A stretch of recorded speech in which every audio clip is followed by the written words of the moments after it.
Welcome to another episode of the Wednesday Conversation Commentary. I'm Bob Thune, and I'm alone on the podcast today without my usual dialogue partners. Every Wednesday, we sit down to talk about how the gospel of Jesus Christ connects to the questions and issues of everyday life. And today, I want to talk about the rhetoric of decolonization. We actually recorded an entire podcast about this topic, and then it got deleted. And so my goal in this short monologue is to recapture some of the content we were trying to put out there, but I have to do it by myself instead of with my usual partners, Chris Hemmelman and Dusty White. What triggered a concern to talk about this topic is, of course, what's been happening in the Middle East. As you know, on October 7th of this year, Hamas terrorists invaded the nation of Israel, killed 1,400 civilians. And since then, we've seen a response from Israel with an incursion into Gaza with the goal of wiping out Hamas, which is a terrorist organization. And what has been troubling to me as a pastor and as a Christian, sitting back and watching some of what's been going on, has been the justifications for the terrors of Hamas that have been offered in all corners of our society. And I want to take some time on this podcast to talk about that and to analyze what it is that we're hearing.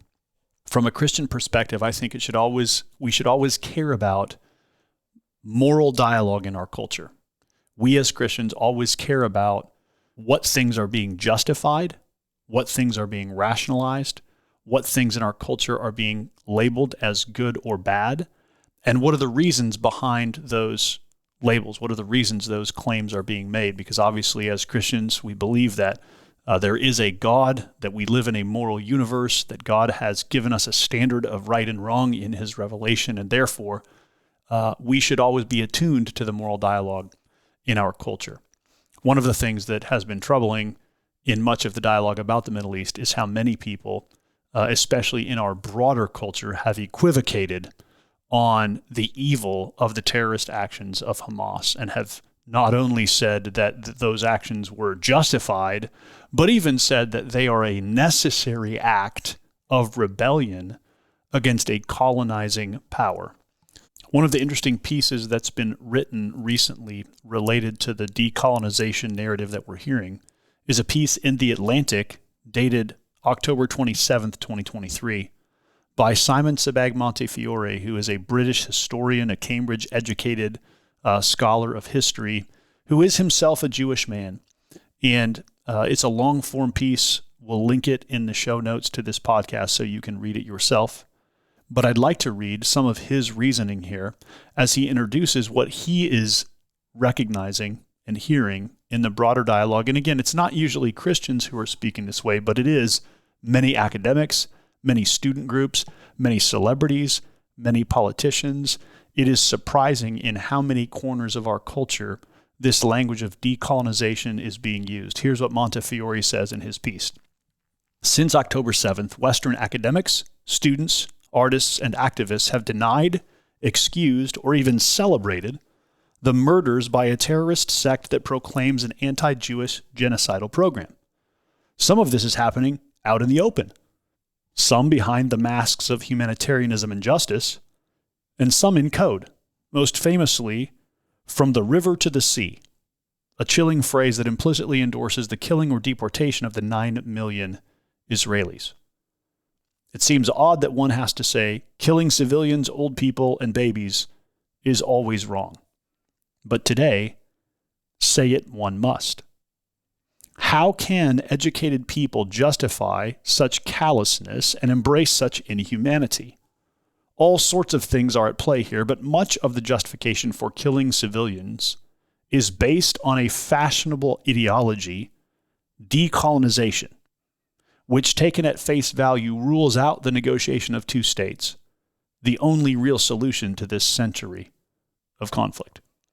So notice that Montefiore himself acknowledges that a two-state solution is really the only solution that's going to end the conflict over Palestine between Palestinian Arabs and Israeli Jews. Most sane people who look at the situation realize a two-state solution is the only answer. But he says the decolonization narrative makes that impossible. Now, here's what he goes on to speak about, or how he describes the decolonization narrative. He says this narrative holds that Israel is an imperialist colonialist force, that Israelis are settler colonialists, and that Palestinians have a right to eliminate their oppressors. It casts Israelis as white or white adjacent, and Palestinians as people of color. This ideology, powerful in the academy but long overdue for serious challenge, is a toxic, historically nonsensical mix of Marxist theory, Soviet propaganda, and traditional anti-Semitism. But its current engine is the new identity analysis, which sees history through a concept of race that derives from the American experiment. The argument is that it is almost impossible for the oppressed to be themselves racist, just as it is impossible for an oppressor to be the subject of racism. Jews, therefore, cannot suffer racism because they are regarded as white and privileged. Although they cannot be victims, they can and do exploit other, less privileged people in the West through the sins of exploitative capitalism, and in the Middle East through colonialism. This leftist analysis, with its hierarchy of oppressed identities and intimidating jargon, which is a clue to its lack of factual rigor, has in many parts of the academy and media replaced traditional universalist leftist values, including internationalist standards of decency and respect for human life. So I'm going to stop reading there, and I just want to observe a few things about what he is saying. He's saying that the current language of decolonization, which we are hearing a lot related to the Middle East, is being filtered through the new identity analysis, or what we have called intersectionality before on this podcast. That's sort of the term for it in the academy, which sees history through a concept of race that derives from the American experience. I think it's really interesting what he is observing there, which is that what this ideology is doing is it's taking the American experience of racial injustice, particularly slavery, Jim Crow, all of the things that have led to a fracturing of racial relations in the United States and have been our original sin since the founding of our country. And it's reading that experience as the lens through which to read history. He says again, this analysis sees history through a concept of race that derives from the American experience. And therefore, he says, the argument is that it's impossible for the oppressed to be themselves racist, just as it is impossible for an oppressor to be the subject of racism. Now, in some sense, we've been talking about some of these themes on this podcast for 6 or 7 years, ever since we did our first podcast on intersectionality back in 2017.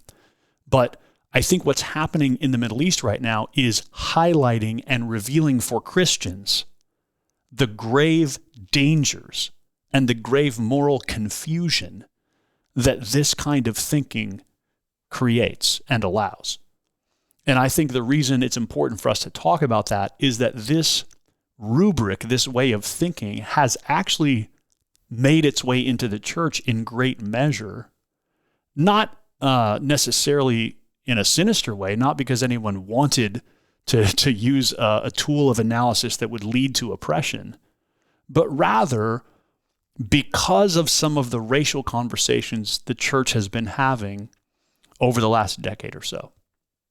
So let me rewind the clock a little bit and talk about a few observations I've been making over the course of the last decade and how I think some of this language has gotten into the church in ways that aren't always helpful. I want to take you back about a decade to 2014, the year that Ferguson happened. On August 9th, 2014, 18-year-old Michael Brown was shot and killed by a police officer in Ferguson, Missouri. And that moment was the beginning of the fracturing, the beginning of the end of an amazing revival that had been taking place in the evangelical movement for about a decade. In Shai Linne's book, The New Reformation, subtitled Finding Hope in the Fight for Ethnic Unity, which was published in 2021, Shai Linne tells the story of his own journey to faith. And as he narrates that, he mentions how significant it was for him, the reality of Christian hip-hop. And he observes this in this book on page 77. I'm convinced that when the story is told, either in future generations or perhaps the new heavens and the new earth, that Christian hip-hop in the period of time 2002 to 2012 in America will be viewed as something of an awakening or revival similar to what God did with the Jesus movement of the late 1960s. When I read that in that book, it reminded me of the beauty of what the Spirit of God seemed to be doing in that decade from 2002 to 2012, both on the West Coast in Portland and on the East Coast in Philadelphia. And through the dissemination of the internet and popular culture, really this movement had influence throughout our country, but in both of those cities was a really profound movement of Christian hip-hop that combined the hip-hop musical style with profoundly deep Reformed theology. I mean, Lecrae was sampling John Piper sermons in his music. And rappers were releasing albums on the doctrines of grace and on Romans. And there was a really profound, beautiful thing happening that sort of combined movements of God in sort of urban hip-hop culture and the sort of new Calvinism and the new resurgence of Reformed theology that was happening through the preaching of John Piper and through the ministry of Mark Dever and others like that. And so for about a decade, there was really beautiful things happening that were bringing deeper racial unity in the church, that were healing some of the divides that have traditionally marked the church, and that was leading to sort of like a new theological center within the broader evangelical movement. And then what happened in the wake of 2014, especially in Ferguson, was that movement began to fracture. I experienced it in my own relational circles. Many of the black friends and Christian leaders that I had felt like their white counterparts were not vocal enough, did not speak up enough, did not lament well enough and clearly enough and quickly enough what was happening. And of course, Ferguson and then all kinds of other events since then, obviously Philando Castile and George Floyd and many, many other similar situations triggered all kinds of wounds and hurt and anger that go all the way back in the black experience to the dawn of America. And so within the church, you had African-American brothers and sisters who were feeling deeply the effects of these things, and a white church that was slow and sluggish to know how to respond, act, feel in the midst of all that. And there began to be fractures within what was a real beautiful unity that God had been building. On the heels of that, what began to happen as the church in general started to try to have those conversations was that at the same time that those painful experiences and fractures were sort of being exposed, in the academy, the rising tool for analyzing and for talking about issues of race was the tool of sort of neo-Marxism, and especially the language of intersectionality and the language of the categories of power and oppression.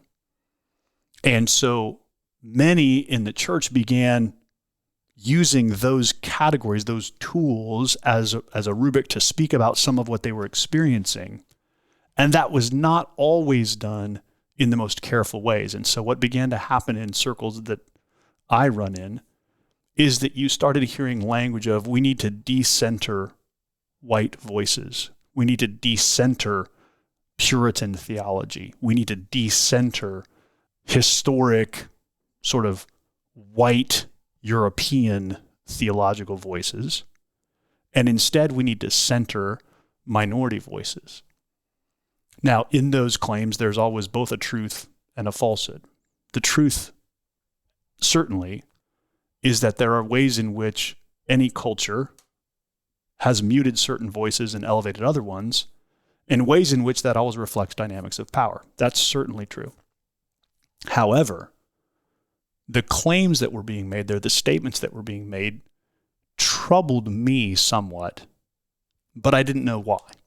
And so I didn't really talk about it or say anything about it because I just wasn't sure what I was feeling. But there was something about that language of decentering whiteness or decentering sort of European Puritans that felt like not the right solution to me. It felt troubling. What I'm seeing happening now in the conflicts between Israel and Palestinian Arabs gives a little more clarity to, I think, what was troubling in that moment.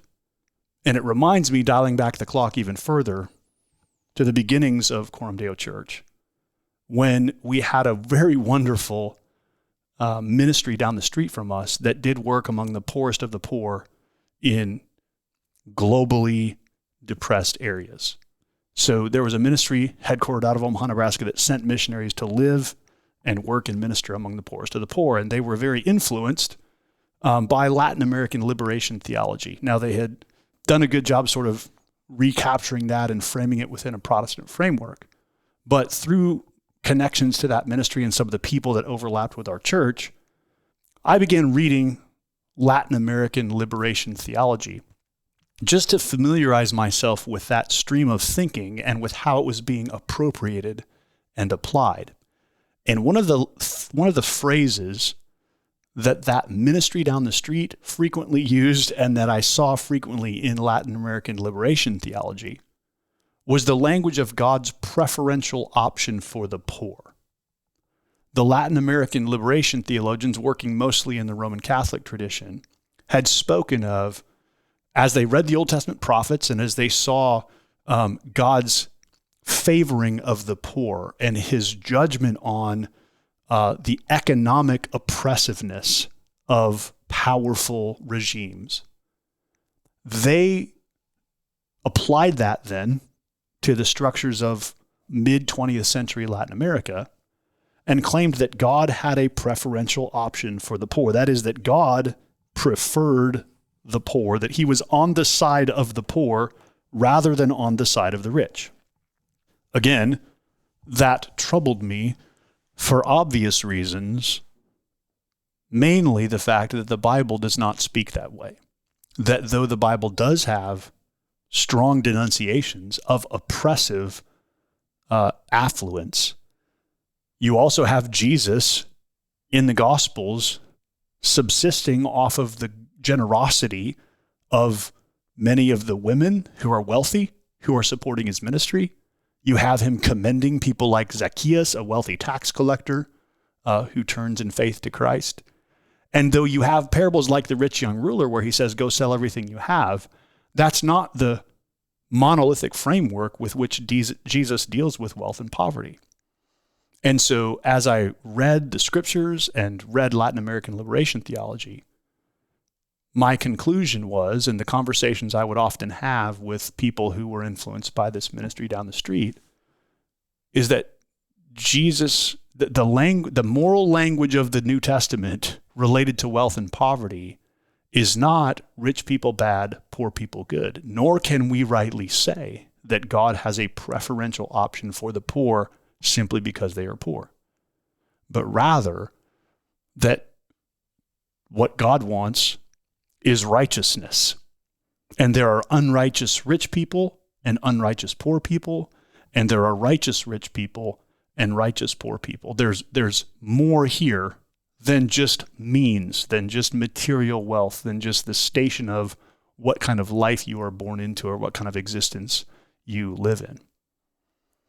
So, having that experience with liberation theology early in my ministry, I began to sense something of that same thing happening in some of our race conversations.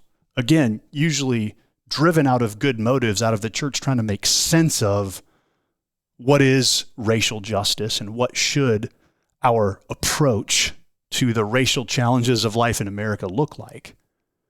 But when I started hearing language of decentering certain voices and centering other ones, and the only category there was race, whether the voice was black or white, I began to see the same problem that I had seen in liberation theology, where the categories were rich or poor. And the problem is, as Alexander Solzhenitsyn famously said, that the line between good and evil runs right through every human heart. That the Bible's language of righteousness is not language of race, it's not language of affluence, but it's language of individual, personal righteousness before God. And so anytime we see good and evil flattened into categories of either wealth or class or race, we are seeing a movement that is colored more by Marxist categories than by biblical ones. This is not to say that Marxist categories contribute nothing helpful. I disagree with those who would say we can't ever use a system outside of the Bible as a tool for analysis. Of course we can. We live in God's world. We believe in general revelation. All truth is God's truth. However, the problems with liberation theology and the problems with the language of centering and decentering have been highlighted in a fresh way in the last month in this language of decolonization. I want to read again from Simon Montefiore's article in The Atlantic, which I think does a great job of highlighting the problem of the decolonization narrative. Remember, the category is that the Palestinian Arabs who lived in the Middle East and in the land of Palestine, Israel, in the 19th and 20th centuries were then forcibly removed from that land by the colonializing power of the nation of Israel. And therefore, Jews currently living in Israel are the colonizers who have oppressed the Palestinians, and therefore that the Palestinians have a right, and even in some cases, some would say a responsibility, a moral ought, to react and rebel against the colonizing force by whatever means necessary. At least those are some of the arguments that have been made in the past month as this whole situation has unfolded. Let me read to you the connection Montefiore makes between what's going on in Israel and how it connects to some of the modern trends in the Western academies. He writes, "The open world of liberal democracies, or the West as it used to be called, is today polarized by paralyzed politics, petty but vicious cultural feuds about identity and gender, and guilt about historical successes and sins. A guilt that is bizarrely atoned for by showing sympathy for and even attraction to enemies of our democratic values. In this scenario, Western democracies are always bad actors, hypocritical and neo-imperialist, while foreign autocracies or terror sects such as Hamas are enemies of imperialism and therefore sincere forces for good. In this topsy-turvy scenario, Israel is a living metaphor and penance for the sins of the West. The result is the intense scrutiny of Israel and the way it is judged, using standards rarely attained by any nation at war, including the United States. But the decolonizing narrative is much worse than a study in double standards. It dehumanizes an entire nation and excuses and even celebrates the murder of innocent civilians, as these past 2 weeks have shown." Remember, he's writing at the end of October. "Decolonization is now the authorized version of history in many of our schools and supposedly humanitarian institutions, and among artists and intellectuals. It is presented as history, but it is actually a caricature, zombie history with an arsenal of jargon, the sign of a coercive ideology, as Foucault argued, and its authoritarian narrative of villains and victims. And it only stands up in a landscape in which much of the real history is suppressed and in which all Western democracies are bad faith actors. Although it lacks the sophistication of Marxist dialectic, its self-righteous moral certainty imposes a moral framework on a complex, intractable situation.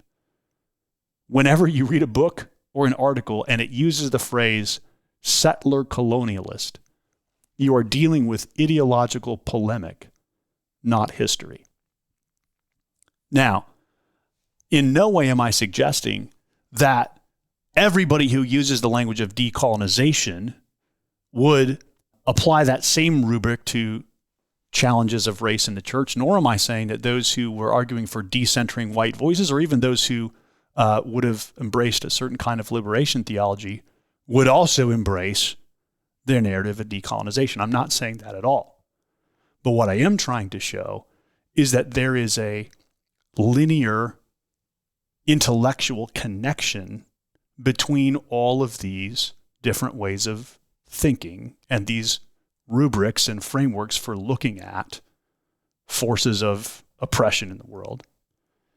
And the problem with all of them is that rather than dealing with each individual human as a moral agent who stands before God in his or her own righteousness or unrighteousness, it connects people to larger classes and groups and treats classes or groups as righteous or unrighteous, as good or bad. And that in itself is an unbiblical and unchristian way of dealing with moral questions. So what I am suggesting is that as we've seen this decolonization narrative take shape in the response to Hamas's terror on October 7th, it has revealed the moral vacuousness of this way of thinking. It's revealed that it fails to do justice to biblical categories of morality. And I think that is a blessing to the church. It's a blessing to Christians because it helps us step back and ask, in what ways have our moral ways of thinking perhaps been colored by some of these categories? How does this provide an opportunity for us to step back and evaluate, are we using biblical categories? Have we embraced the wrong set of tools? What tools does the Bible give us to have the same conversations in a more biblical, more traditionally and historically Christian fashion?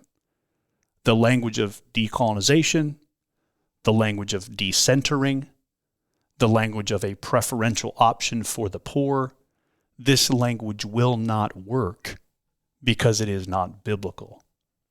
It cannot get us where we need to go. And so as we have now the fresh perspective of history and watching how many Western academics and students and activists have celebrated terrorism because it is an act of decolonization, how does that perhaps give us a greater clarity about the dangers of this way of thinking and a greater commitment to use instead the Bible's own framework for our moral calculations? So I think this is an opportunity for us to right the ship, to change course a little bit, to continue having important conversations about race and class and gender, but to have them in ways that do not borrow terms and categories from a neo-Marxist identity politics intersectional way of thinking. The Bible has always given us fine categories to use. The Bible is the framework through which we should think about questions of moral and ethical justice. And so let this be an opportunity for us then to return to a biblical way of thinking about all kinds of moral and ethical questions in our own lives, in our society, and in the world. If you want to read the article by Simon Montefiore, which I would recommend, I haven't even read the sections where he frames out the history of Israel and Palestine. And so if you're a little confused about how did we get to this moment, what are people fighting over, what is the past history of this portion of land, and the past attempts that have been made at peace. If you're wondering about all those historical questions, this would be a great article for you to read. So I recommend it, and we will post it. I'll post the link to the Internet Archive because that way it isn't behind a paywall. And so you should be able to read the entire piece. Again, it's a long form article from The Atlantic. The title of the article is "The Decolonization Narrative is Dangerous and False." I hope you go check it out, and I hope this little commentary has been helpful to you to frame up some of the conversations and questions we as Christians should be asking. As we always say, the goal of this podcast is to equip our own church for discipleship and mission. So if you're a Christian or a church leader in another context, we thank you for listening in, and we pray that this conversation might be helpful to you as you minister in whatever context you are ministering in. We always love to hear from listeners, so if you have thoughts, questions, future podcast topics, or you want to drop off snacks, send an email to podcast@cdomaha.com. We love to hear from you, and we're thankful for your support of our podcast. Thanks for listening, and we'll see you next time for another episode of the Wednesday Conversation.